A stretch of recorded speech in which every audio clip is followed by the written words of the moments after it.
5세 미만의 영유아에게서 발생하는 가와사키병 하면 위험하다라는 5일 이상 병원 다녔는데도 잘 열이 안 떨어진다.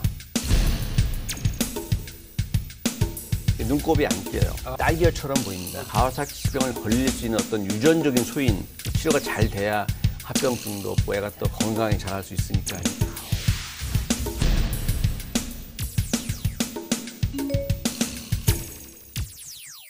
쉽게 풀어가는 건강, JTB 토크닥터 토닥 아나운서 김문정입니다.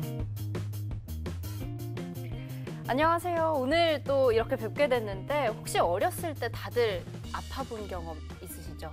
아유, 있죠. 어쩔 좀 때? 크게 아파본 적은 없고요. 잔병을 좀 많이 치렀던 것 잔병치레. 같아요. 의선 씨는요? 네, 저는 놀다가 절벽에서 떨어져 본 경험이 있습니다. 그러니까 저도 이제 갑자기 아이가 아프거나 그러면 정말 정신을 못 차리거든요. 특히 밤에 열이 많이 나는 경우 있잖아요. 이런 경우는 이거 어떻게 해야 되는 거야? 그러면서 갑자기 막 119가 몇 번이지? 이렇게 얘기할 정도로 굉장히 당황하고 그 그렇죠. 당황한 상태에서 막 우왕좌왕하다가 또 사실 늦어지게 되고 맞아요. 아이들에게 흔히 나타나는 증상이 바로 열인데요. 이럴 때 엄마들은 참 난감하고 당황스럽죠. 그래서 이럴 때 어떻게 하면 좋을지 해법을 알려줄 전문의를 한 분 모셨습니다. 오늘 의선 씨랑 의상 스타일이 굉장히 비슷하신데 꽃중년이시라서 긴장하셔야 될 것 같아요. 이거 패션 감각이 있으신 거죠?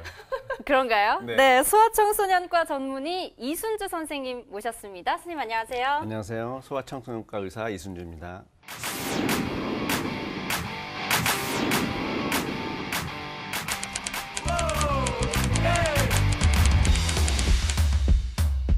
두 분이 오늘 스타일이 이게 네. 요즘 유행한 트렌드입니다. 아, 네, 근데, 보타이. 근데 유난히 작아 보여요. 약간 보타이가. 같은 옷 다른 느낌? 그렇죠. 굴욕샷이라고 하죠. 그런데 선생님, 네. 응급실에 가면요. 위중한 환자들이 너무 많잖아요. 사실은 네. 생사를 오가는 환자들도 있고 해서 사실 아픈 아이들이 제대로 된 치료를 빨리 받기가 어려운 감이 있다고 들었습니다. 네. 보통 이제 아이들이 열이 많이 나거나 이제 많이 아플 때 저희가 이제 밤에 특히 아픈 경우가 많은데 애들은 그렇죠. 이게 가까운 병원에 이제 열지 않는 경우가 많습니다. 개인 병원들이. 그래서 응급실을 많이 찾게 되는데 보통 응급실에 오는 환자 전체 환자 중에 약 30% 정도가 아이들이 차지하고 있어요. 그만큼 비율은 높지만 응급실에 오는 환자들이 이제 속성상 뭐 이제 머리가 다쳐서 온다든지 교통사고로 아니면 네. 뇌출혈, 심근경색 이런 이제 중환병들을 가진 환자들이 많이 와요. 그렇기 네. 때문에 그러니까 응급의학과 선생님들은 그런 중환 환자가 먼저 우선이죠. 그래서 네, 조금 맞아요. 애들은 우선순위에 밀려서 엄마들이나 아빠들은 상당히 이제 긴급하고 애를 빨리 봐줬으면 좋겠는데 네. 이제 좀 구석에 밀려서 맞아요. 빨리 보지도 못하고 늦게 보는 경우가 있고 또 하나는 이제 애들은 이제 그 병 특성상 소아청소년과 전문의가 이제 봐주는 게 좋은데 대부분 이제 빨리 와서 봐준다 하더라도 응급의학과 전문의가 보게 되죠. 네. 그래서 아이들을 위한 응급실 네. 같은 게 따로 마련이 되어 있다면서요? 예, 이제 그런 게 이제 필요하죠. 그래서 보건복지부에서 이제 그 지원을 받아서 이제 지정을 한 달빛 어린이 병원이라는 병원이 있습니다. 달빛 어린이 병원 같은 경우에는 이제 평일에는 밤 11시나 12시까지 진료를 하고 또 이제 토요일이나 일요일, 공휴일에도 6시까지, 저녁 6시까지 네. 이제 소아 청소년 전문의가 항상 거기는 대기하고 있죠. 아, 그렇군요. 보통 응급실 같은 경우에는 인턴이나 이제 응급의학 전문의가 보고 소아 청소년과 전문의를 이제 콜해서 내려와서 네. 봐요. 네. 2차적으로. 드라마에서 많이 보던. 그러니까 응급의학 전문의가 빨리 봐준다 하더라도 또 소아청소년과 전문의가 내려올 때까지 시간이 걸리는 거예요. 그러면 그렇지만 아이들은 그 병원으로 가는 게 훨씬 예, 더 빨리 달빛 어린이 병원은 소아청소년과 전문의가 항상 거기서 이제 대기하고 있어요 환자를. 그래서 바로 볼 수 있고 또 콜에서 하나는 내려오는 시스템이 아니라. 예, 또 비용적으로 달빛 어린이 병원은 응급실에 이용하는 것보다 훨씬 저렴하게 비용적으로도 이용할 수 있고 또 소아청소년과 전문의가 항상 대기하고 있고 이름 정도만 달빛 어린이병원이라는 게 있구나 정도만 네. 알았지 예.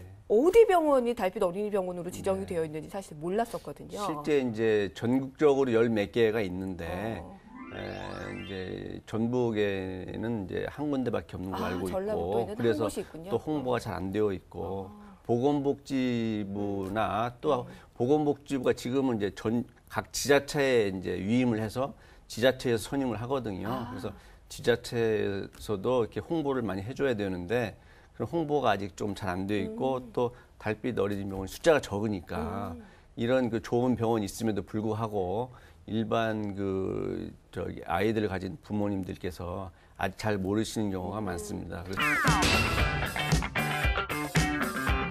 오늘의 주제가요. 어린이 열성 질환 중에서도 가와사키 병이잖아요. 예, 예, 이게 네. 이름만 들어도 약간 일본의 향기가 짙게 배어 있는데 네. 가와사키가 일본 지역 이름인가요? 뭐 사람 이름인가요? 어떻게 유래가 어떻게 되나요? 네, 이제 가와사키라는 게 이제 제가 알고 있기로는 뭐 유명한 이제 오토바이도 있고 또 악기도 있고 네. 가와사키라는 시도 있는 걸로 알고 있습니다. 다 좌우지간 다 일본하고 관련이 된 거죠. 네. 일본 회사, 일본 지명. 또 이제 이름이 이제 일본 사람들은 이름을 지을 때 뭐 지명 이름이나 뭐 이런 걸 많이 딴다 그러더라고요. 다리 이름이나. 거기서 따왔는지는 모르지만 하여튼 1967년에 토미사쿠 카와사키라는 일본인 의사께서 처음으로 이제 그 발표를 하신 거예요. 그 전에도 있었지만 그런 병인지 모르고 있었는데 이제 그분이 그런 환자를 쫙 보다 보니까 네. 공통적으로 일련되는 게 뭐가 있는 거예요. 그래서 이제 처음에는 다른 이름이었지만 67년 학교에 이 병을 보고했어요. 그래서 이제 알려진 병인데 주로 이제 5세 미만의 영유아에게서 발생하는 급성 열성 질환입니다. 아니, 제일 많은 이제 그 질환을 보이는 나라는 일본 사람이 이제 발견을 해서 그런지 모르지만 일본이 제일 많고 세계적으로 네. 우리나라가 한 5세 미만 아이들 10만 명당 127명 정도의 발병률을 보여요. 그래서 저희가 일본 당으로 세계적으로 많은 발병을 하는 나라입니다. 그럼 이거 뭐 예. 전염성이어서 그렇게 특정적에 나오는 건가요? 이제 앞으로 또 얘기가 나오겠지만 아직 가와사키병의 이제 원인이 정확히 밝혀져 있지는 않습니다. 아직 치료법은 어느 정도 이제 밝혀져 있지만 원인은 정확히 밝혀져 있지 않은데 우리가 이제 추측하는 바로는 의학적으로 가와사키병을 걸릴 수 있는 어떤 유전적인 소인을 가지고 있는 아이들이 아까 이제 일본이나 이제 우리나라 많다고 그랬잖아요. 또 이게 동아시아 쪽에 많아요. 대만도 많고 네. 이게 지역적인 분포를 아시아 쪽에 좀 보이고 많군요. 그다음에 또 인종적인 분포 또 어떤 집안에 아이가 가와사키병이 있으면 또 다른 애가 또 앓을 수 있는 거 이런 그래서 네. 유전적인 요인이 있다고 우리가 보고 있습니다. 네, 그래서 네. 유전적인 요인을 가지고 있는 아이가 어떤 그 감염병을 알아서 그런 병이 촉발돼서 생기는 병이 아닐까 이렇게 생각하고 있죠. 예. 네, 쉽게 풀어가는 건강 JTB 토닥 함께 하고 계십니다. 오늘 가와사키병에 대해서 본격적으로 이야기를 나누기 전에 오늘도 예외일 수 없겠죠. 상식으로 풀어보는 OX 퀴즈 한번 가볍게 몸풀기로 해볼게요. 아시죠? 제가 의선 씨랑 선혜 씨에게 문제를 드리면 이제 OX로 답해주시면 되고 이제 선생님께서는 정답과 함께 설명을 좀 덧붙여 주시면 되겠습니다. 이거 벌칙이 있나요? 벌칙을 또 우리가 한번 정해볼까요? 어떤 그냥 벌칙? 넘어갈 수도 있었는데 그 벌칙을 꼭 얘기를 하셔가지고 네. 그럼 제안하셨으니 한번. 한번 말씀해 주세요. 제안하셨으니 제가 벌칙인가요? 벌칙은 원장 선생님께서 내주시는 걸로. 그럴까요? 네, 네. 이 문제 답을 하는 것보다 더 어려운데 저희 병원에 이제 그 제 옆에 이제 그 환자 볼 때 도와주는 분이 이제 여자분이에요. 네. 간호사 선생님. 간호사 말씀이신 거죠? 선생님인데 어느 날 시간이 되실 때 제가 외래 볼 때 와서 조금 한두 시간 제가 와, 도와주면서 네. 애들이 어떤 병들을 이렇게 많이 아파서 소아과에 오는지 아니 근데 이게 듣다 보니까 벌이 아니라 제가 정말 마치겠습니다, 상인 또. 것 같잖아요. 사실 영광이고 맞이 그래요. 오히려 그런가요? 더 네. 좋을 것 같아요. 선생님 진료 보시는 것도 볼 수 있고 네. 또 엄마 그러니까요. 아빠 입장이니까 네. 사실 벌이 아니라 상이 아닐까 이런 생각이 아이 들긴 키우고 해요. 계시잖아요. 네, 상을 예. 제가 양보하겠습니다. 네, 알겠습니다. 한번 네, 그러면 해보시죠, 문제를 뭐. 일단 네, 네. 드려보도록 네. 하겠습니다. 네. 자, 어린이에게 열이 날 땐 옷을 다 입혀서 땀을 쫙 빼준다. 맞으면 O, 틀리면 X. 저는 O. X. 저는 아니에요. 저는 X예요. 오. O, 선혜 씨부터.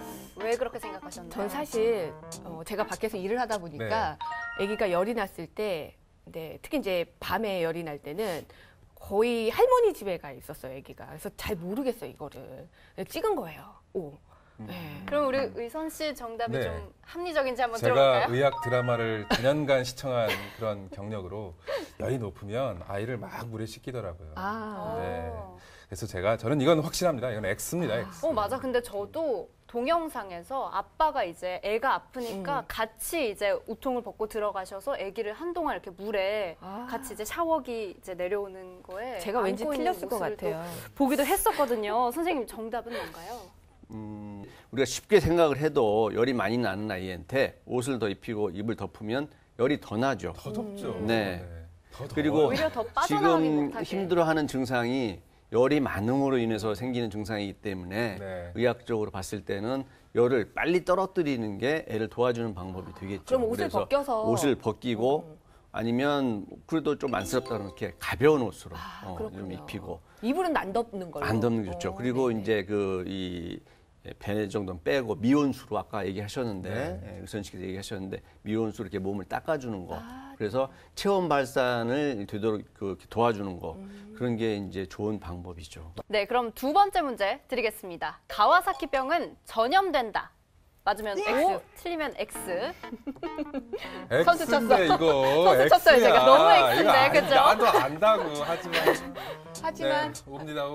네, 선생님 설명 어쩔 수 부탁드립니다. 네. 아까 이제 말씀드린 것처럼 가와사키병의 이제 원인은 아직 정확히 밝혀져 있지 않다고 얘기 드렸잖아요. 네.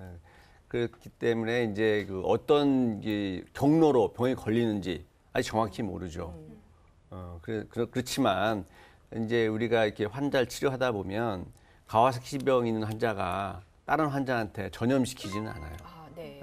물론 아까도 말씀드린 것처럼 유전적인 소인이 있는 애들이 어떤 감염병을 앓은 후에 가와사키병이 걸린다고 좀 생각은 하고 있지만 감염병하고 관련이 있을 것이다 추측은 하고 있지만 감염병은 아닌 것 같아요. 그래서 아직 전염시키지는 않아요. 그래서 그렇군요. 전염병은 아니다. 그렇게 생각하시는 게 맞습니다. 네. 뭐 알겠습니다. 전염 안 됩니다. 네, 그럼 두 분 1대1 네. 동점인 가운데 마지막 문제 한번 드려볼게요. 가와사키병은 어린이만 걸린다. 어린이 걸리니까 지금 어린이 소아청 성과 나오신 그렇죠, 거 아니에요? 그렇죠. 네. 오. 답을 먼저 말하는 사람이 네, 먼저 인자할까? 말하는 이런 인자예요. 느낌인가요? 네. 네. X. 네, 울며 겨자 먹기로 X를 해주셨는데 선생님 설명 그 들어볼게요. 문제가 이제 어린이만 걸린다는가요? 네. 대개 이제 가와사키병이 5세 미만 영유아한테 많이 걸린다고 그랬잖아요. 정확히 많이 해야 걸린다고 됩니다. 그랬잖아요. 어린이만 걸린답니다. 이게 지금. 근데 네. 이제 대부분 5세 이상에도 그런 가와사키병이 걸릴 수 있어요. 걸리죠. 5세 이상도 어린이잖아요. 그리고 드물게, 네, 아주 네. 드물게, 드물게. 어른에서도 가와사키병이 됩니다. 걸렸다는 보고들이 있습니다. 네, 하지만 있습니다. 하지만 이제 통상적으로 가와사키병은 어린이 병이다. 네. 그렇게 생각하시는 게 맞습니다. 네. 오늘의 벌칙은 선혜 씨가 네, 받는 네. 걸로 아, 뭐. 하고 네. 아니 근데 이 벌칙 얘기를 하니까 의선 씨 지난주 김치 드셨어요? 김치. 이 밥이 먹고 싶은 거예요, 밥이. 김치만 먹으니까 이게 진정한 벌칙이더라고요. 김치만 주는 거. 아주 나빠요. 아주 나빠요. 삼겹살도 생각이 나더라고요. 그걸 먹으니까. 네. 저도 이제 병원에 찾아뵙겠습니다. 네, 제가 졌으니까. 기대하겠습니다. 네, 네. 네, 두 분 벌칙 제가 이제 잘 특별히 수행해주신가? 환자 많은 요일로 예. 알려드리겠습니다. 좀 여러 가지 좀 어려운 환자 많은 요일로 네네. 찍어가지고. 네. 옆에서 보조하기가 쉽지 않아요. 애들 아. 볼 때 다 잡아줘야 되고, 잡아줘야 입 돼요. 볼 때 잡아줘야 되고, 귀 볼 때 꽉 잡아줘야 되고 그렇거든요. 네, 네. 할 일이 많겠네요. 네. 알겠습니다. 각오하고 가도록 하겠습니다. 네. 하시고 또 셀프 촬영도 네, 네. 해오시는 거 알겠습니다. 잊지 마시고요. 원장님이랑 이렇게. 네. 그럼요, 써서 오면 되죠? 원장님. 네, 네. 알겠습니다. 우리 되게 가와사키병 하면 위험하다라는 얘기를 많이 하거든요. 네, 왜 위험한 건가요? 가와사키병은 이제 전신 혈관염 일종이기 때문에 여러 부위의 이제 혈관을 침범할 수 있는데 그 중에서도 중간 크기의 동맥을 많이 침범을 해요. 그 중에서도 관상동맥을 많이 침범하는데 관상동맥 이제 뭔지는 아시죠?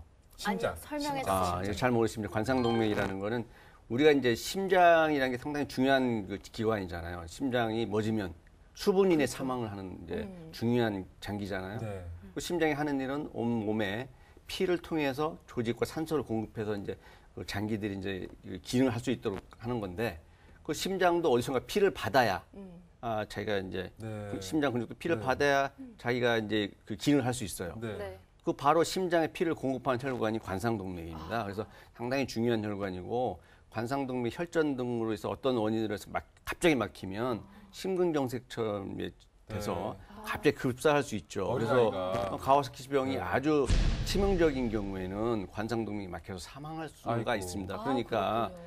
애들에서는 지금 제일 중독한 병이 하나죠. 네. 그렇구나.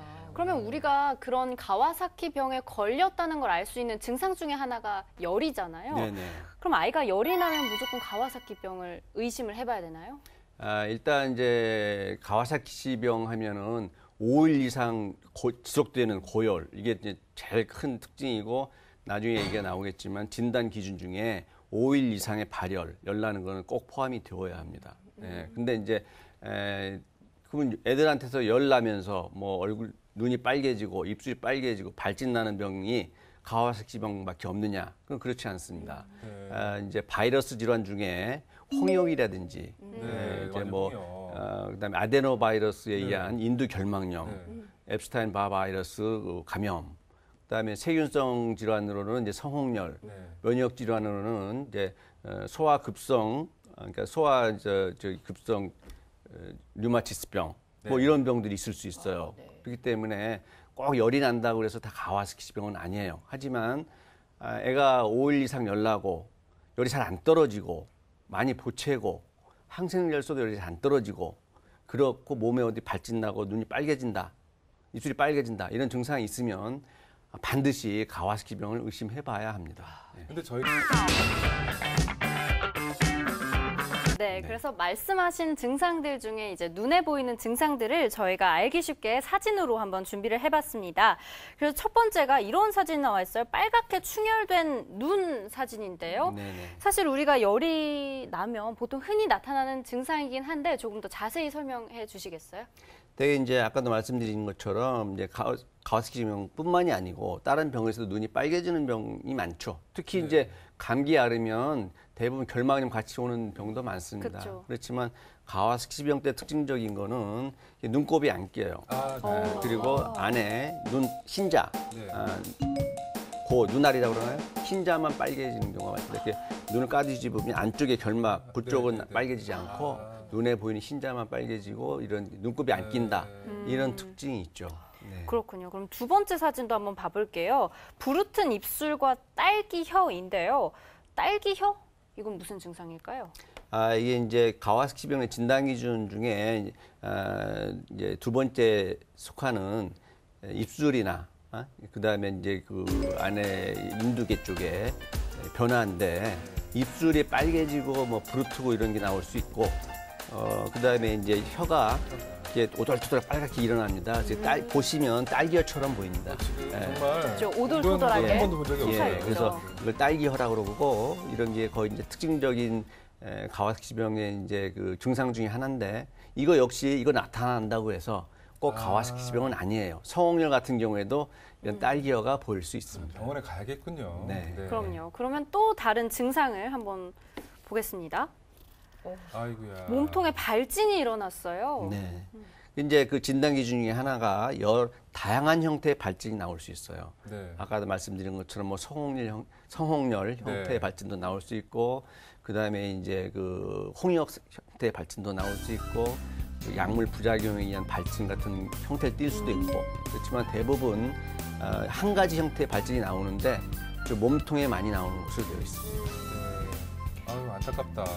그러니까요. 다음 사진은 어머 피부가 벗겨진 손과 발. 네, 사진은 이제 손끝이 이렇게 허물벗은 걸 보여주고 네. 있는데 네. 이건 이제 가와사키병 때 악성기, 회복기 때 나타나는 변화예요. 어. 이것도 특징적인 변화입니다. 그래서 회복기에. 우리가 이제 간혹 소아과 외래에 찾아오는 경우가 있어요. 열이 한 5, 6일 났었는데 병원에서 치료받고 지금 열은 떨어졌는데 이제 엄마들이 어디선가 들은 거죠. 맘카페 같은 데서 손끝이 벗겨져서 왔다고 외래에 오는 경우가 있거든요. 그래서 회복기에 나타나는 이제 사인 중에 하나입니다. 네. 그리고 급성기에는 요 대신에 손발이 붓고 손발이 빨개지는 게 나올 수 있어요. 이건 회복기 증상 중에 하나입니다. 네. 그럼 이게 아까 우리 원장님께서 관상동맥 말씀하셨잖아요. 예, 예, 예. 그 이상이 있는지는 어떻게 알 수 있을까요? 관상동맥 이상을 알 수 있는 방법은 몇 가지가 있습니다. 이제 심장 초음파 검사, 그다음에 이제 그 심장을 이제 CT 찍는 방법, 뭐 MRI 찍는 방법,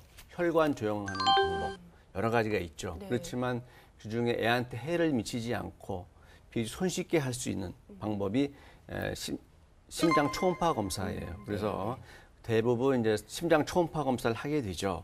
그런데 이제 우리가 심장 초음파 검사란 이 이제 정확한 진단을 위해서 또 필요하고 또 하나 그 중독한 합병증인 관상동맥이 커졌는지 좋아졌는지 심장에 이제 얘가 합병증이 생기는지 알 수 있는 네, 방법이죠. 네. 그래서 이 가와사키병 때는 진단과 치료 중에 꼭 그 심장 초음파 검사를 해봐야 합니다. 네. 이렇게 가와사키병이 굉장히 중한 병인데 사실 이걸 예방할 수 있는 방법도 그러면 궁금해집니다. 네. 그 가와사키병이 지금 원인이 아직 정확히 밝혀져 있지 않기 때문에 물론 지금 치료법은 나와 있지만 그것도 아주 정확한 치료법이라고 할 수 없고 네.